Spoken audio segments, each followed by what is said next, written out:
અમદાવાદ મિત્ર ન્યૂઝની ટોપ 10 ખબરોમાં આપનું હાર્દિક સ્વાગત છે। ઉદ્યોગપતિ ગૌતમ અદાણીએ પત્ની, દીકરા અને પુત્રવધુ સાથે મતદાન કર્યું।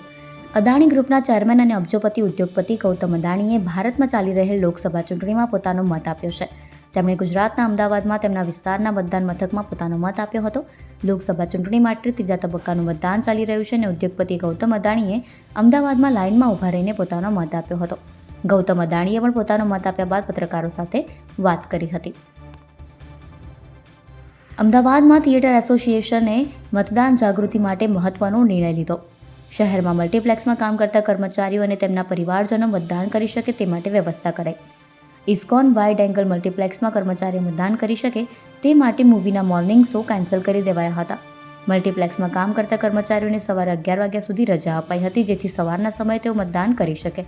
સવારે તમામ મૂવી શો કેન્સલ કરવામાં આવ્યા છે। 11 બાદના મૂવી શો યથાવત રહ્યા। પ્રહલાદનગર 4 રસ્તા પાસે અકસ્માત સર્જાયો। શ્યામલ 4 રસ્તા પાસે સોમવારે રાત્રે એક કાર ચાલકે કેટલાક વાહનોને ટક્કર મારીને ભાગી ગયો હતો। લોકોએ કાર ચાલકને રોકવાનો પ્રયાસ કર્યો અને તેનો પીછો કર્યો, ત્યારે આ કાર ચાલક પૂરપાટ ઝડપે કાર ચલાવી પ્રહલાદનગર પાસે સિગ્નલ બંધ હતું ત્યારે એક કારની પાછળ ટક્કર મારી હતી, જેથી લોકોએ કાર ચાલકને ઝડપી લીધો હતો અને મેથીપાક આપી પોલીસને સોંપ્યો હતો। લોકોએ કાર ચાલક દારૂ પીધેલો હોવાનો આક્ષેપ કર્યો હોવાથી પોલીસે આ મામલે તપાસ શરૂ કરી છે। ગુજરાતમાં દારૂ ઘુસાડવાના 90 ગુનામાં ફરાર બુટલેગર નેપાળ બોર્ડરથી પકડાયો। રાજ્યભરમાં દારૂ સપ્લાય કરવાના 90 ગુના આચરનાર રાજસ્થાનના કુખ્યાત બુટલેગર આશિષ અગ્રવાલને સ્ટેટ મોનિટરિંગ સેલની ટીમે નેપાળ બિહાર બોર્ડરથી ઝડપી લીધો હતો।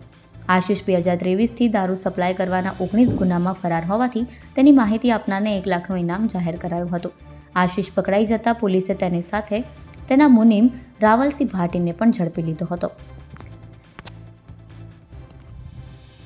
સાબરમતી વિસ્તારમાં ગેસ સિલિન્ડરની પાઇપલાઇન કપાતા ઘરમાં આગ ભભૂકી। અમદાવાદના સાબરમતી વિસ્તારમાં ટોરેન્ટ પાવરની સામે ધર્મનગર રોડ પર આવેલા સિમંદર ફ્લેટમાં બીજા માળે આવેલા મકાનમાં આગ લાગી હતી। આ ઘટનાની જાણ થતાં સાબરમતી ફાયર બ્રિગેડની 3 જેટલી ગાડીઓ અને સ્ટેશન ઓફિસર સહિતની ટીમ તાત્કાલિક ઘટના સ્થળે પહોંચી હતી। ફાયર બ્રિગેડની ટીમ દ્વારા પાણીનો મારો ચલાવી આગને કાબૂમાં લેવાઈ હતી। રસોડામાં ગેસના સિલિન્ડરની પાઇપ કપાઈ ગઈ હતી, જેના કારણે તાત્કાલિક આગ પકડાઈ ગઈ અને સમગ્ર ઘરમાં ફેલાઈ ગઈ। મેમોના 1.47 લાખ કેસની કાર્યવાહી હવે મ્યુનિસિપલ કચેરીની કોર્ટ નંબર 6માં કરાશે। દાણાપીઠ ખાતે આવેલ અમદાવાદ મ્યુનિસિપલ કોર્પોરેશન પરિસરમાં આવેલ મેટ્રો કોર્ટ નંબર 6માં હવેથી ટ્રાફિક નિયમન ભંગ કરવા બદલ ફટકારાયેલા મેમો, ચલણના દંડની રકમ ભરવા તેમજ દંડને ફટકારવા સહિતના કેસોની કાર્યવાહી હાથ ધરાશે। આ કોર્ટમાં અંદાજે 1.47 લાખ કેસ પર કાર્યવાહી થશે। હવામાન વિભાગ દ્વારા આગામી 5 દિવસ રાજ્યના કેટલાક જિલ્લાઓમાં હીટવેવની શક્યતા વ્યક્ત કરવામાં આવી। છેલ્લા 24 કલાક દરમિયાન પોરબંદર, ભાવનગર, દીવ અને સુરતમાં હીટવેવની આગાહી કરવામાં આવી હતી। મધ્ય ગુજરાતના મહત્તમ તાપમાનમાં 2 થી 3 ડિગ્રીના વધારાની શક્યતાઓ દર્શાવી છે। અમદાવાદ અને આસપાસના વિસ્તારોમાં વાદળછાયું વાતાવરણ રહેતા તાપમાન 1 ડિગ્રી કરતાં પણ વધુ ઘટાડો નોંધાયો હતો। ત્યારબાદ આજે ઊંચકાતા મહત્તમ તાપમાન 41 ડિગ્રીથી વધુ નોંધાઈ શકે છે, જ્યારે ગાંધીનગરમાં મહત્તમ તાપમાન 40 ડિગ્રી સુધી પહોંચી શકે છે।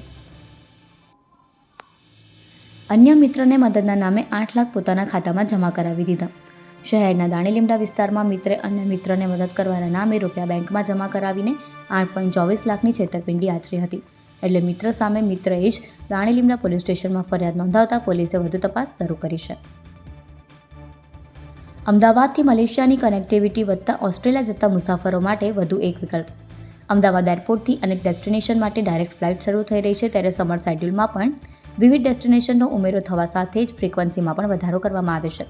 વિન્ટર શેડ્યુલમાં મલેશિયા એરલાઇન્સ દ્વારા અમદાવાદથી ક્વાલાલંપુર માટે સીધી ફ્લાઇટ શરૂ કરવામાં આવી હતી। ત્યારબાદ મુસાફરોનો ઘસારો જોતા એર એશિયા દ્વારા અમદાવાદથી મલેશિયાના ક્વાલાલંપુર સુધી સપ્તાહમાં 4 ફ્લાઇટ શરૂ કરવામાં આવી છે, જ્યારે હવે અમદાવાદથી મલેશિયા અને મલેશિયાથી ઓસ્ટ્રેલિયા જવું સરળ બનશે। સેટેલાઇટ પોલીસમાં વૃદ્ધ મહિલાની વ્યાજખોર સામે ફરિયાદ।